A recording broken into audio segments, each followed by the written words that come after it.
I wish you continued success, and thanks for taking the time to come and join us. Thanks for the excellent questions. I appreciate it. Okay. No problem. Doug Winter, everybody. Thank you.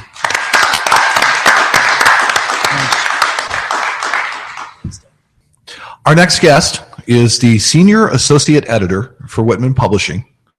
She comes to join us to talk about some of the new and exciting things that are coming out of Whitman this year. Please give a very warm Coin Show welcome to Caitlyn Trautwein. Thank you so much. I'm really pleased to be here. You're lying. We had to have a girl. There's just, what? We had to. We got to show that there are girls that are interested in this hobby. It's like Rush. Yes. One of our favorite publications that has come out over the past year, and we have raved on it just on and on and on, is the Mega Red. Oh, yes. How much lead went into preparing that? How secret a project did it start out as? And I mean, obviously, it's been very well received. Well, we're really, really very, very pleased and very proud of how well received it's been. The planning stages of this book, probably, with Dennis Tucker and publisher of Whitman and Mary Counts, the president, was probably in the works for a little longer than, say, the editorial department knew about it. But we had about 6 months to get it together. And the Whitman staff and, Ken Bressett and his team just worked incredibly hard to get this book turned out, so that it would come out at the same time as the next. We didn't want to have it sitting in the back burner for too long, because we really, really wanted to share it with collectors, with the people who enjoy the Red Book, and we're thrilled beyond belief that people like it. I mean, when it came into the office, we had 2 that fit into one box, and it was just this monster, and we were. It's just a visually stunning book, not to even get into the contents. Well, from a sheer size standpoint, I mean, that's what you talk about, and I think it's the first impact that it makes on you. You take a Red Book, and it's an average sized book, mm-hmm. and then to go to this, this monster small phone book. Yeah. It is the size of a small phone book, and not completely go out. My first thought on it was, why isn't this the new encyclopedia of U.S. coins? I mean, well, we joked. We that was the word encyclopedia was thrown around for title ideas when we started, and we got humorous and we got serious, but we really wanted to make it the deluxe edition, simply because if it was going to be the encyclopedia comprehensive of U.S. coins, I mean it would be 4 times as big.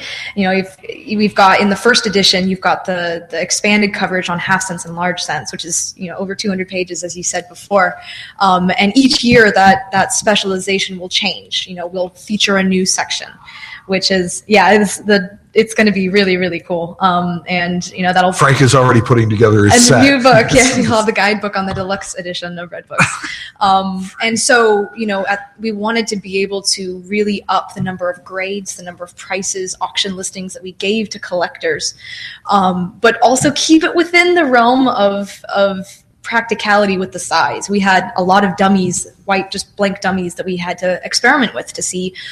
How much crackage would you get on the binding? Is this book going to fall apart the first time if anyone does decide to take it somewhere? Is it going to just fall to pieces in their suitcase? So there's a lot of that had to go into the planning so that we would be providing the highest quality content in a format that is still practical for people who are going to keep it on their shelf or use it from day to day to day. Well, I was going to switch gears. Is that okay? Yeah, definitely. Okay. What cool new projects do you guys have coming down the pipes? We have a lot of new projects that are very exciting. Whitman always does, but we've got always new obsolete paper money books. The Whitman Encyclopedia of Obsolete Paper Money by Dave Bowers is. The third edition came out this year, fifth. Right? I saw 5. The 5th volume came out earlier this year. The 6th volume will be coming out later in the winter. And that's just an ongoing project for many years. We're going to keep going with that. New states. We're moving south. Southern states will be covered.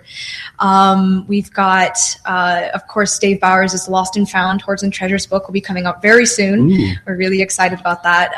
It's a beautiful narrative story of all of these, mysterious treasure hunts. A new book on American gold and silver is in the works, as well as a book on paper money, counterfeiting, and technology, which I am very excited about. It's a fascinating piece, and that'll be out next year as well. Sounds fun. We do a lot of book reviews on our show, so Yes, We do just a couple. just a few. I saw that you had released a 100 Greatest Women on Coins. Yes. With a foreword by a personal friend, Sharmia Harker, who's known as the Penny Lady. And I was looking through the book and just kind of fascinated with how you've taken a choice at celebrating women on coins. We were very pleased to do this book. I mean, I think Ron Guth, the author, did an incredible job. I was privileged to be part of the editorial process for this book, and the essays are just exquisite. They offer so much information, so much data, and yet in a really easily chewable narrative form. I mean, you won't get tired from essay 1 to 100 if you just read the book through. And yet there are connections between, which women would have lived at the same time and even met each other.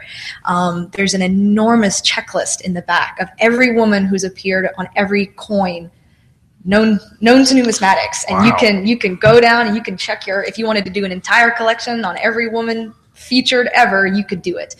So I think it's been an incredible honor to do this book. It's very exciting. We've had a lot of interest in it, and it's visually stunning and informationally stunning.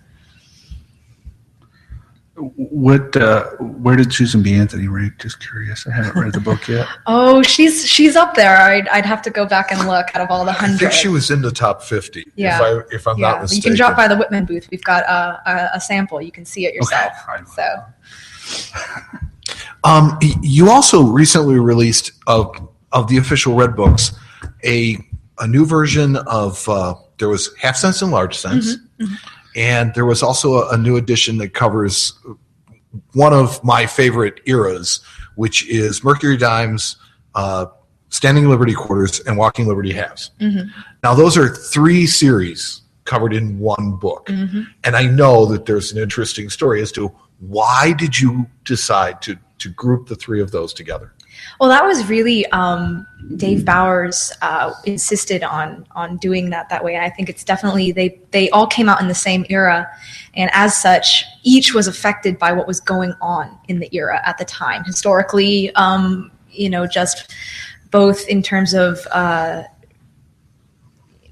society as well as things going on at the Mint, and the book is beautiful. Our designers really tried to pull in those aspects of the era, and that's the real key. There is the historical aspect. I mean, anything that Dave Bowers writes is just filled with history, and trying to link numismatics to not just the physical coin, which is what we all love and what gets us into numismatics, but why they look the way they do historically. Who was the engraver, and what about their daily life was affecting the coins we see today.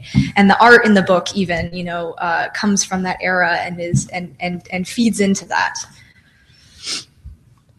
Well, I wanted to thank you for taking a couple of minutes to just come up here and tell us what's going on with Whitman. Is there anything in particular that's coming up that you're really looking forward to?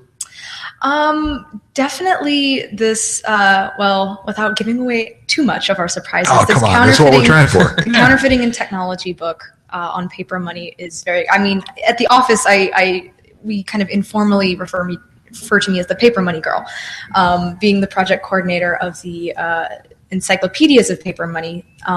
Everyone works together on everything, but we all have our little niches that we fall into.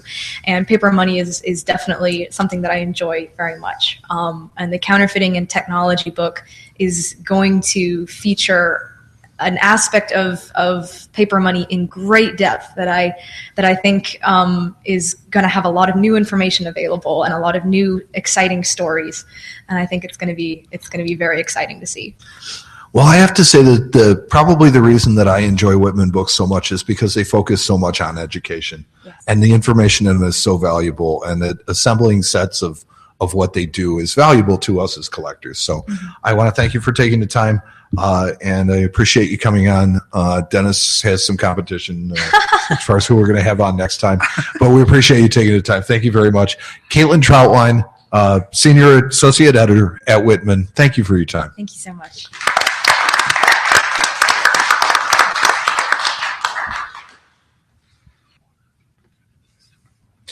Our next guest has been a coin dealer and owner of JMS Coins since 1986. He is nationally recognized for his knowledge on Eisenhower dollars and was featured in Coin Dealer Newsletter in 2009 when he certified and sold a finest known Eisenhower dollar for $16,000. He has collaborated with John Wexler and Kevin Flynn on the authoritative reference guide to Eisenhower's silver dollars. He's handled many of the top-graded modern coins and registry sets, as well as helping to complete registry sets. At one time, he owned the #1 Ike set at both PCGS and NGC and retained that title for over 4 years. Currently, though, he is the founder and principal grader at QAcoins.com, also known as QA Checks, a relatively new venture in the coin business dedicated to providing a value-added third-party verification of solid quality PCGS and NGC graded coins. Please welcome to the Coin Show, Mr. James Sego. Thanks, Mike.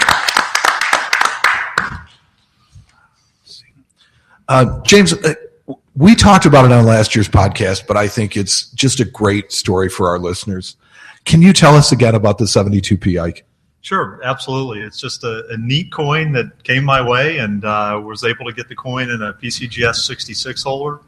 Very, very, very hard coin to find nice, hard to find well struck, hard to find with few marks, and then put all three of those together, virtually impossible.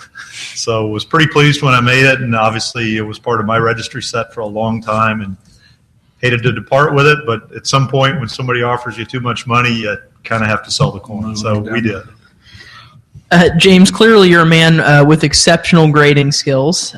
You have decided to use your powers for good instead of personal profit. Tell us about why you decided QA Coins was necessary, and tell us how you feel it helps the hobby. Sure, absolutely. It's a great question.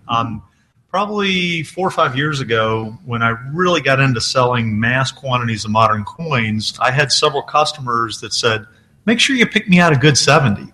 And so, well, what do you mean? They're all 70s. They're all perfect. I just would pack them up in a box and ship them out to people. And the person made me think, and I said, boy, I should look at these coins a little closer. And it took me a while to find some nice coins for this guy, but he was really picky. And I think he really did want, quote, the perfect coin with no issues on it. And I kind of in the back of my head said, hey, there's something there. And then I moved out to Idaho about a year ago, and I said, I need to make sure that I've got something going on, and what can I do to bring some value back to the hobby? And I said, CAC works. CAC doesn't do anything for modern coins, so maybe I should start this same concept and apply it to modern coins. So I called John Albanese, and I said, John, are you going to do modern coins? And he said, no. He said, but I'd be happy to help you out with what you're thinking about, because I've had people call me and ask me to do modern coins. So I said, all right, this is great. And, it's a good way for me to create a business. But again, to educate people as to what's a very solid quality coin for a modern coin. And we just talked about the high price for the Ike. I mean, if you had that Ike and it was a marginal 66, it probably wouldn't be worth $15,000. But if it's a nice high quality coin, and it's a coin that somebody that knows the series and knows modern coins has said it's a high quality coin, then you can feel good that you're paying good money for it, but you're also getting a good quality coin in return. How does QA Coins differ from CAC? Well, primarily we don't overlap with CAC. So where CAC stops in certain series, we start. Okay. So in the half dollars, they'll grade all the half dollars through Franklin's. And then we start with the Kennedy halves. So we don't compete with them. The only area that we compete with them in is Mint State Eisenhower dollars, which obviously I've got a little expertise there. And John knows that I do, and he's fine with that. So we've kind of said that we wouldn't compete with each other, and we're not. Yeah, that was kind of the second part of the question is how does he feel about QA coins versus CAC, but it sounds like Oh yeah, no, he's fine. giving He's his helped us blessing out. and- We actually are using his software, which we're paying for. So he's well aware of what we're doing. So Now, neither of my partners, Matt and Sam, are very fond of modern coins at all, and they don't hate them. I appreciate them. I just don't like Yeah, them very much. but they don't feel that they're as collectible as